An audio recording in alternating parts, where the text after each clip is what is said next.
Hello everyone, I know it's been a while since my last project.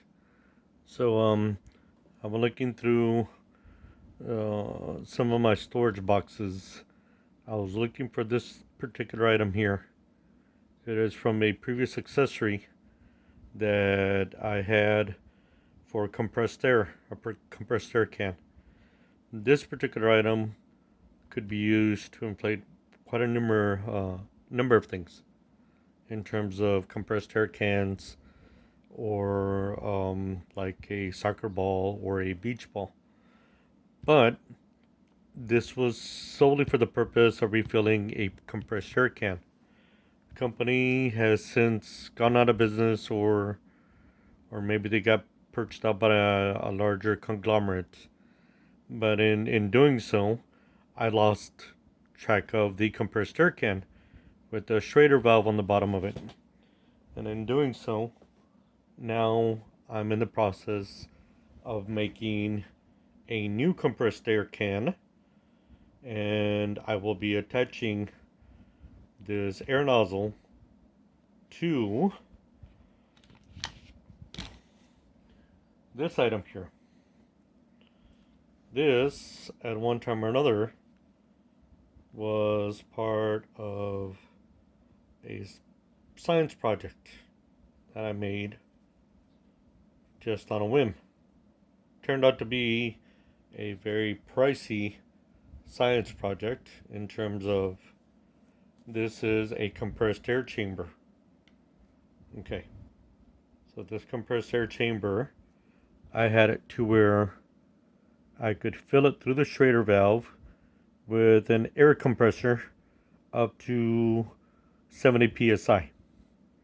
Now this is actually rated on the PVC side in terms of psi 280. Now I would not want to risk blowing out, destroying this cap or this cap, this Schrader valve, which I would believe is rated at maybe, I'd want to say 100 psi. Okay, so this is the air chamber. It's roughly about, I don't want to say about 2 feet long, and then pressurizing it.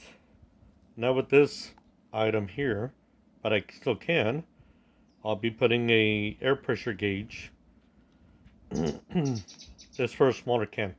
Maybe, I don't want to say about 20 ounces. If I find the can, I'll show you in another video. So I'm going to be setting this aside.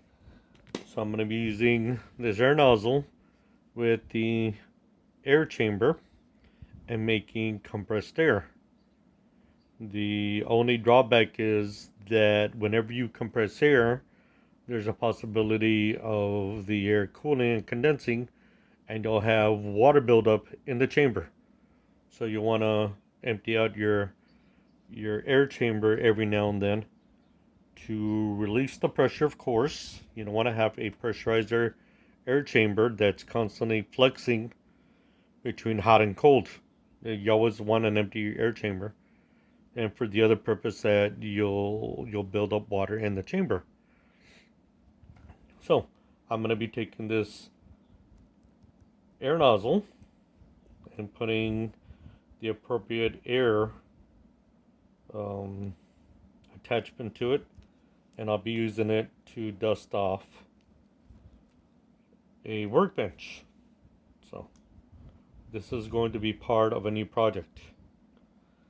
So this is meant to be a short video. I know that I really don't have all the accessories in front of me right now, but this is the start of a project, only because I ran into this and this particular item. Okay, which was for a 20-ounce air compressor, air duster, sorry, with, like I said, a Schrader valve. And this is the Schrader valve that it would have had. It would have had like maybe that much of the Schrader valve on it. So, all in all, I really don't have any bonuses for today. It's more like Every single time I run into something, I find new and different uses for them. This is just a DC, very, very simple DC motor. Even the wires aren't very high quality. So every now and then going to the dollar store, I find new things to purchase. This is supposed to be a basing brush. Now if I can find the opening for this,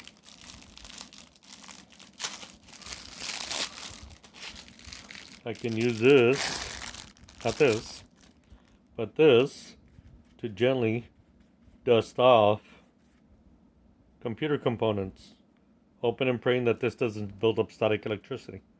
So I won't be using on a PCB boards, just around the keyboard area or around the bench area. So hey, I guess this is the bonus for the day. This was, I think, about $1.25 at a non-name brand dollar store. One of those independent ones that is usually it caters and I mean this with all due respect. I don't want to sound racist, but they carry a lot of products literally from China without any discernible name brand on it, or even UPC codes or barcodes. So no labels, no nothing, just that it was in a bin, right, with barbecue items, miscellaneous bin. So I'll be using this as a duster. So I guess that's the bonus for today. So y'all take care, and we'll see you on the next video.